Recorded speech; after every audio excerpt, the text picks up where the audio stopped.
Hey everyone, thanks for joining this quick video on how to customize your scheduler. So there's a number of things that you can do to make the scheduling flow that your clients go through look a bit more built for your business. The page that they land on itself, the mini website, is sort of bland out the box, and that's intentional just so it's not overwhelming to anybody signing up for the first time. But you've got the ability to customize any aspect of this page. So whether that's the navigation bar, the logo, the language on top of the page and the left, the footer colors, the background color, any of that you can change. The other aspect of this page that you can edit, and there's a lot of different places where the settings exist, is on the scheduler flow itself. So as clients are clicking through, the language that's shown on the scheduler, the flow they actually click through, all that's going to be something that you can choose and decide that for what makes sense to your business. So by default, the language on the welcome page is pretty generic. The flow that they go through, they'll select the location, they'll select the staff member they're meeting with, and they'll select the reason for their appointment, and the duration of the appointment shows up. But there's a ton of stuff here that you can edit, and it's really pretty simple to change it and kind of see how that impacts your scheduler and play around with these settings to get it right for what you want it to look like.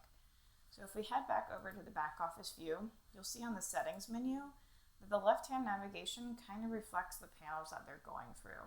So you've got the topmost section, which is your scheduler rules and logic. Then there's the location section, that's that location page. So you can customize what shows up there, or we could determine not to show that page. The staff page, the services and classes, that's the reasons that they're selecting from. The time page where they're selecting the date and time for their appointment. The client information page where they're putting in their name, email, all that information. Then what shows up on that final confirmation screen once the appointment's actually booked. There's also the mini website design, which can customize the different elements of your page outside of the scheduler. So that left-hand menu really follows the flow that you're going through. So if you wanted to change something on a specific page of the scheduler, most likely that's going to be sitting underneath one of these, the corresponding left-hand menu item. So let's start with the scheduler rules and logic page. There's a number of things you can customize. I'm going to collapse that left-hand menu to give us more room. But there's a number of things you can customize on a per sort of scheduler basis. So for your account, the panel flow may not be what you want it, what exactly you want clients to have to click through. So this configuration setting or section is for sort of multi-purpose or very broad-based different things that you can do with that scheduler. So you could change the panel flow, you can set it to auto advance, which basically means if there's only one option on a page, just push them through it automatically. You can determine whether or not you want to allow clients to log in. You can determine whether or not you want to allow clients to log in. That's something that you can you can learn a lot more about and what options that are available by clicking that link and just reading our documentation on it. The cancellation and rescheduling hours that are available here will determine how close to the start time of the appointment a client can cancel or reschedule themselves, and whether or not appointments require your confirmation before they're actually put onto your schedule. All of those options here, again, just general scheduling stuff, so that's why they're in the configuration setting. If you scroll down to the greeting section, it's going to give you the option to edit what's on that first page of the scheduler. So the title that's at the top, the message that actually shows, the name of the buttons that are available throughout the scheduling flow. Just by clicking these edit buttons, you can, you'll toggle into edit mode, and let's see, that didn't load. There we go. To our scheduler. And you can change this message. We'll just do a quick changing message.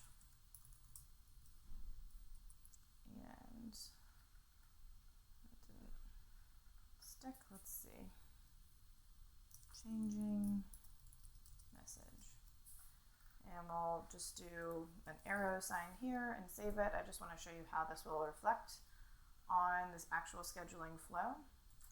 Looks like that I might not have let the page load, and we'll save. Okay, so if we preview the scheduler again, we'll see the top page has welcome to our scheduler. We have the changing message. That button at the bottom has that arrow. So every time you make a change to your scheduler, you can come back and click the preview scheduler button to see exactly how those changes look. So I can, let's just say I'm going to change the flow. Instead of being location staff service, it's going to be service staff location.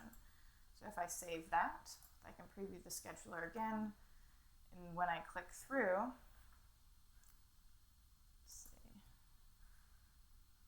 I'm first going to see the service page, and then I'd see the staff, and then the location. So you can choose, kind of turn on, turn off these settings and see how they impact the flow. We've got some documentation on how to customize these as well. And you can find those within each of the respective documentation pages on our documentation site. You can always get there by clicking the Help Docs link from the drop down in the top right.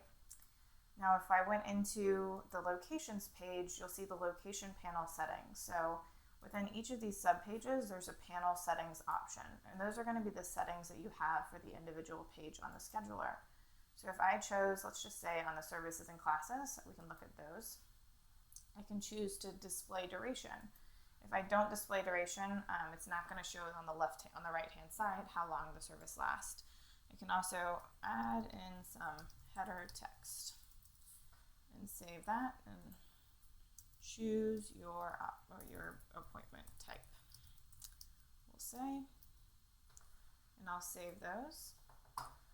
Again, just by clicking Preview Scheduler here, I'm going to see those changes reflect on the scheduling side. The header will change.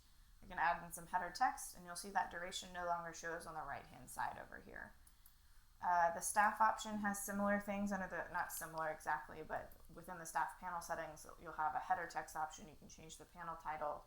You can also turn on or off no preference. And so if you have multiple staff and you want to allow clients that are new, if they don't have a preference on who they meet with, to choose no preference, you can show that as an option. And it will automatically assign the appointment based on availability. The location panel settings are going to just have the panel title and header text. So some of these panels have more customizations than others, just based on what you can do with it. The time panel settings page has three different views. So you can choose just the generic time panel settings. That's going to be the panel title, the time zones option, what message should show if there are no appointments available, and the header text on that page. But you can also look at the panel settings for when they're booking for services. You've got a few options. How close to the start time of the appointment they can book services, how far in advance they can book services, how the service start time should show. Look Busy will randomly show half of the appointment options. Then you have a few options for class time display. Again, changing each of these, playing around with them, and then clicking through on your scheduler will help you really understand what they can do. So I recommend just playing around. You can always go back to our documentation site and learn more about them in particular. But there's a lot of ways to get this view customized based on what you want it to look like for your business. The next page is the client information page. You've got a few options as far as the panel title, any kind of the booking summary that shows automatically based on what they selected previously, whether or not they can request that text message reminder. Blacklist mode, basically if clients haven't showed up for their appointments, you can put them into a blacklist category. And it will either eat up those appointments, automatically canceling them, or it won't let them save their appointment depending on how you want that mode set. So a few options there as well. Again, just playing around with them and looking at the scheduler is going to be your best way to really understand how they work. We've talked about customizing the individual fields on the scheduling flow, and there should be a link to that below this video if you're interested in customizing of the fields that show up on the client information page of the scheduling flow.